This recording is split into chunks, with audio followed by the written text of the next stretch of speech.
ಮಾನ್ಯ ಸಭಾಪತಿಗಳೇ, ಸರ್ಕಾರ ತಂದಿರತಕ್ಕಂಥ ಕರ್ನಾಟಕ ದ್ವೇಷ ಭಾಷಣ ಮತ್ತು ದ್ವೇಷ ಅಪರಾಧಗಳ ಪ್ರತಿಬಂಧಕ ವಿಧೇಯಕ,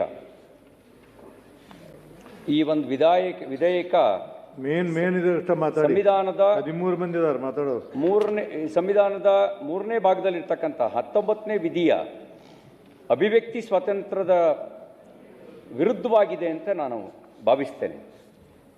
ಇದೊಂದು ರೀತಿಯಲ್ಲಿ ರಾಜಕೀಯ ಸೇಡನ್ನು ತೀರಿಸ್ಕೊಳ್ಳೋದಕ್ಕೆ ಬಳಸ್ಕೊಳ್ಬೋದಾಗಿರ್ತಕ್ಕಂಥ ಒಂದು ಅಪಾಯಕಾರಿ ಅಸ್ತ್ರ. The bill creates A dangerous tool for political vendetta. ನನಗೆ ಇದೊಂದು ರಾಜಕೀಯ ದ್ವೇಷವನ್ನು ಮಾಡೋದಕ್ಕೆ ಬಳಸ್ಕೊಳ್ಳುವಂಥ ಒಂದು ಅಪಾಯಕಾರಿ ಅಸ್ತ್ರ. ಯಾಕೆ ಅಂದರೆ ಯಾವ ಒಂದು ಆಳುವ ಪಕ್ಷ ಇದನ್ನು ತಂದಿದೆ ಅದರ ಇತಿಹಾಸ, ತುರ್ತು ಪರಿಸ್ಥಿತಿ ಹೇರಿ ವಿಪಕ್ಷಗಳನ್ನು ಜೈಲಿಗಟ್ಟಿ, ಪತ್ರಕರ್ತರನ್ನು ಜೈಲಿಗಟ್ಟಿ, ಅಭಿವ್ಯಕ್ತಿ ಸ್ವತಂತ್ರ ಅಲ್ಲ ಮೂಲಭೂತ ಹಕ್ಕನ್ನೇ ಕಸಿದುಕೊಂಡಿರ್ತಕ್ಕಂಥ ಒಂದು ಇತಿಹಾಸ ಇದೆ. ತಾವು ಕೂಡ ಆ ಸಂದರ್ಭದಲ್ಲಿ ತುರ್ತು ಪರಿಸ್ಥಿತಿ ವಿರುದ್ಧದ ಹೋರಾಟದಲ್ಲಿ ಭಾಗಿಯಾಗಿದ್ರಿ ಅನ್ನೋದನ್ನು ನಾನು ಕೇಳಿದ್ದೇನೆ.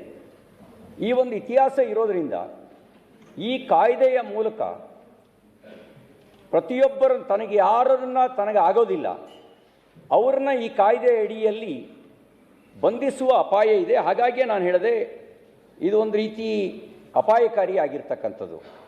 ಇನ್ನು ದ್ವೇಷ ಭಾಷಣ, ದ್ವೇಷದ ಅಪರಾಧ ಅಂದರೆ ಹೇಟ್ ಸ್ಪೀಚ್, ಹೇಟ್ ಕ್ರೈಮ್ ಎಂಬ ಪದಗಳ ವ್ಯಾಖ್ಯಾನನೇ ಅಸ್ಪಷ್ಟವಾಗಿದೆ. ಅದನ್ನು ಅಧಿಕಾರಿಗಳ ವಿವೇಚನೆಗೆ ಬಿಟ್ಟಿದ್ದಾರೆ. Who will decide? Officers they will decide. ಅವರು ತೀರ್ಮಾನ ಮಾಡ್ತಾರೆ ಯಾರು ದ್ವೇಷ ಭಾಷಣ ಮಾಡ್ದ ಅಂಥೇಳಿ.